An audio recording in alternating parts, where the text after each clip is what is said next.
Assalamualaikum warahmatullahi wabarakatuh.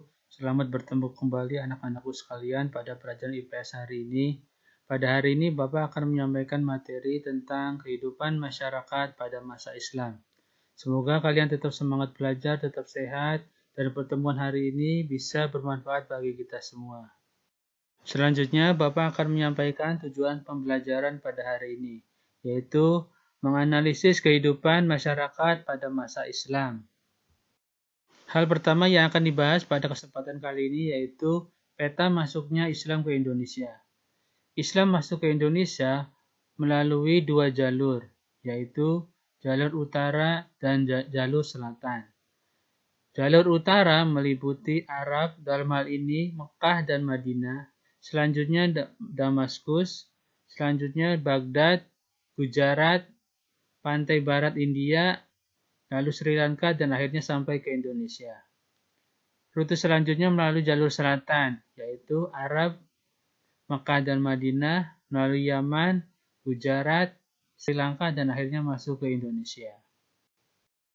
Selanjutnya, teori masuknya Islam ke Indonesia. Yang pertama adalah teori Gujarat. Dalam teori Gujarat, dikemukakan oleh salah satu sarjana Belanda dari Universitas Leiden pada abad ke-19 yang bernama J. Visnapel. Ia mengatakan bahwa proses kedatangan Islam ke Indonesia berasal dari Gujarat pada abad ke-7 Hijriah sampai abad ke-13 Masehi. Gujarat ini terletak di India bagian barat, berdekatan dengan Laut Arab. Menurutnya, orang-orang Arab bermazhab Syafi'i telah bermukim di Gujarat dan Malabar sejak awal Hijriah atau abad ke-7 Masehi. Namun, yang menyebarkan Islam ke Indonesia menurut Visnapel bukanlah dari orang Arab langsung. Visnapel bukanlah dari orang Arab langsung, melainkan pedagang Gujarat yang telah memeluk Islam dan berdagang ke dunia timur, termasuk Indonesia. Dalam perkembangan selanjutnya, teori Visnapel ini diamini dan disebarkan oleh seorang orientalis termuka Belanda, Snok Horganje. Menurutnya, Islam telah lebih dulu berkembang di kota-kota pelabuhan anak benua India. Orang-orang Gujarat telah lebih awal membuka hubungan dagang dengan orang Indonesia dibanding dengan pedagang Arab. Dalam pandangan Horganje, kedatangan orang Arab terjadi pada masa berikutnya. Orang-orang Arab yang datang ini kebanyakan adalah keturunan Nabi Muhammad yang menggunakan gelar Sayyid atau Syarif di depan namanya. Teori yang kedua adalah teori Mekah. Teori Mekah ini dikenalkan oleh ulama sekaligus sastrawan Indonesia yaitu Haji Abdul Karim Amrullah atau Hamka pada tahun 1958. Ia mengatakan bahwa proses masuknya Islam ke Indonesia itu langsung dari Mekah atau Arab. Proses ini berlangsung pada abad pertama Hijriah atau abad ke-7 Masehi. Pendapatnya ini disampaikan pada saat orasi Disnatalis Perguruan Tinggi Islam Negeri atau PTIN di Yogyakarta. Ia menolak seluruh anggapan para sarjana barat yang mengungkapkan bahwa Islam datang ke Indonesia tidak langsung dari Arab. Bahan argumentasi yang dijadikan bahan rujukan Hamka adalah sumber lokal Indonesia dan sumber Arab.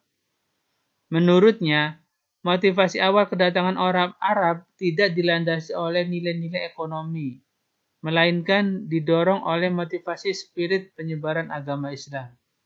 Dalam pandangan Hamka, jalur perdagangan antara Indonesia dengan Arab telah berlangsung jauh sebelum tarikh Masehi.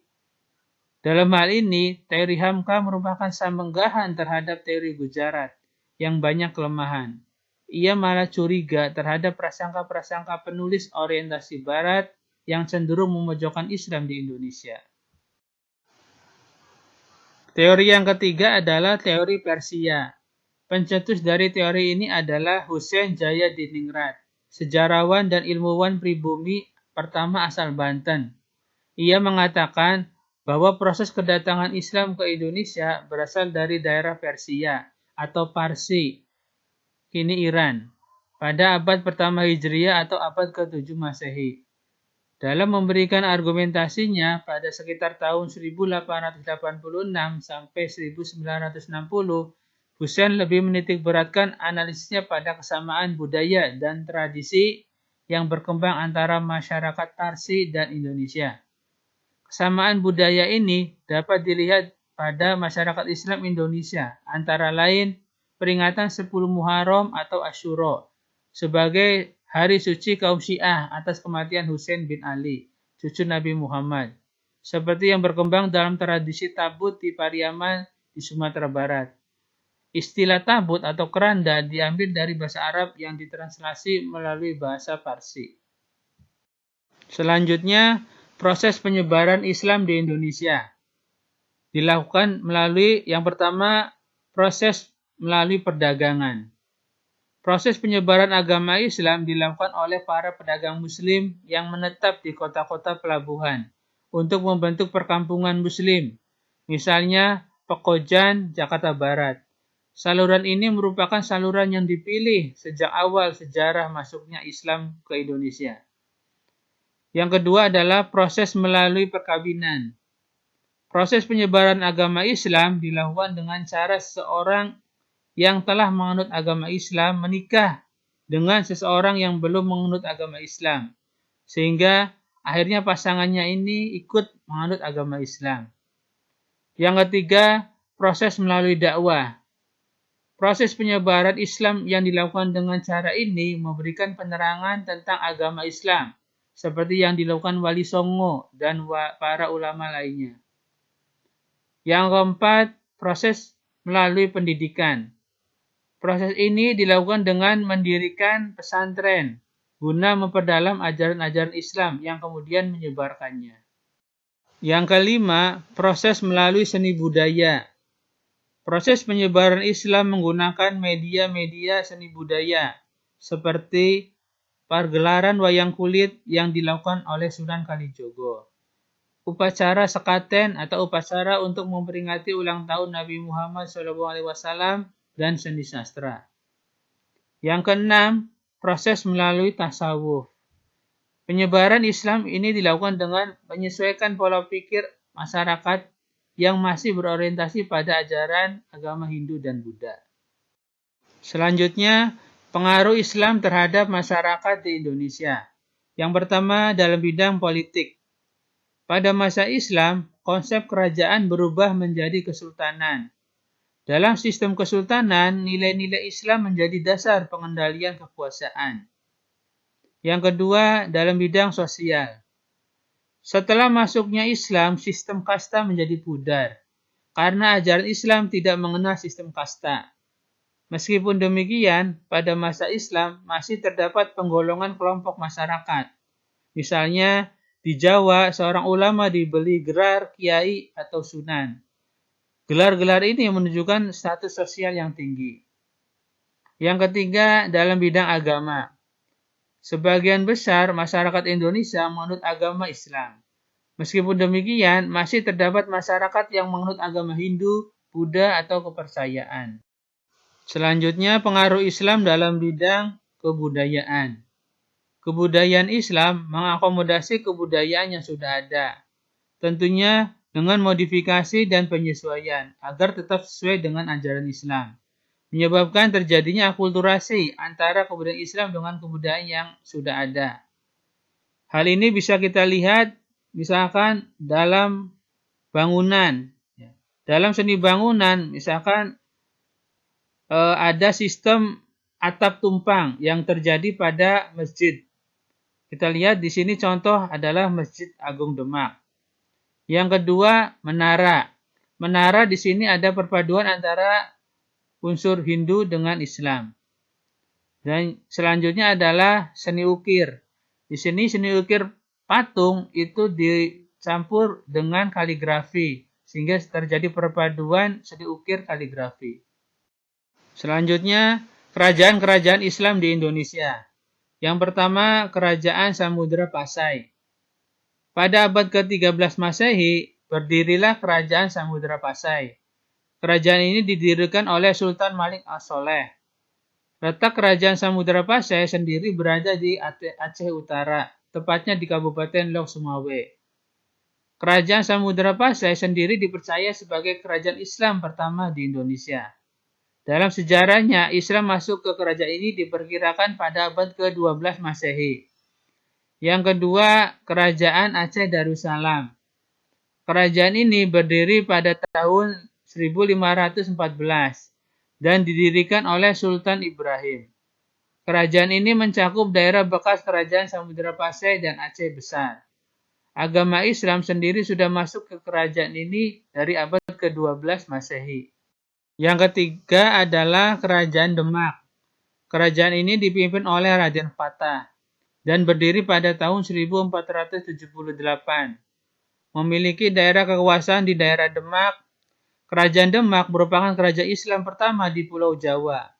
Islam dipercaya telah ada sejak kepemimpinan Raden Fatah, yakni tahun 1478. Yang keempat, Kerajaan Islam Pajang. Didirikan oleh sosok yang namanya cukup familiar, yakni Jaka Tingkir atau Sultan Adiwijaya pada tahun 1568. Daerah kekuasaannya sendiri melingkup daerah bekas Kerajaan Demak dan sebagian besar Jawa Tengah.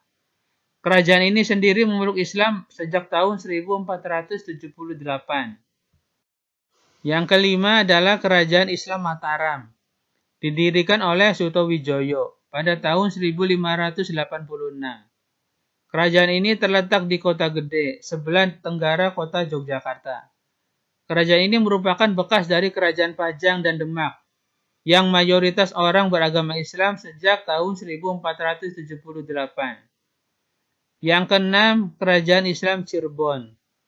Kerajaan Islam Cirebon berdiri pada tahun 1430 oleh Raden Fatthahillah. Kekuasaannya meliputi sebagian Jawa Barat. Dipercaya bahwa Islam telah ada sejak terbentuknya kerajaan. Yang ketujuh, Kerajaan Islam Banten. Didirikan oleh Maulana Hasanuddin pada tahun 1526 di Banten. Kerajaan ini berwilayah dari bekas Kerajaan Cirebon, wilayah Banten hingga sebagian wilayah Lampung. Kerajaan ini telah memeluk Islam semenjak tahun 1430. Yang kedelapan adalah Kerajaan Islam Banjar. Kerajaan Islam Banjar didirikan oleh Raden Samudra pada tahun 1520. Letak kerajaan ini ialah di sebagian besar Provinsi Kalimantan Selatan. Islam sudah ada sejak terbentuknya kerajaan. Yang kesembilan, Kerajaan Tanjung Pura. Kerajaan Tanjung Pura dipimpin pertama kali oleh Raden Brawijaya dari tahun 1454. Wilayah kekuasaannya berada di sebagian besar Kalimantan Tengah dan Kalimantan Selatan. Pada 1590, kerajaan ini memeluk Islam saat dipimpin Raja Giri Kesuma. Kesepuluh, Kerajaan Islam Ternate. Kerajaan Islam Ternate didirikan oleh Baab Maksur Malamo pada tahun 1257. Islam sudah ada sejak tahun 1456 saat kepemimpinan Plano marhum. Yang ke-11, Kerajaan Islam Tidore. Kerajaan Islam Tidore dipimpin pertama kali oleh Kolano Shahjati dari tahun 1081.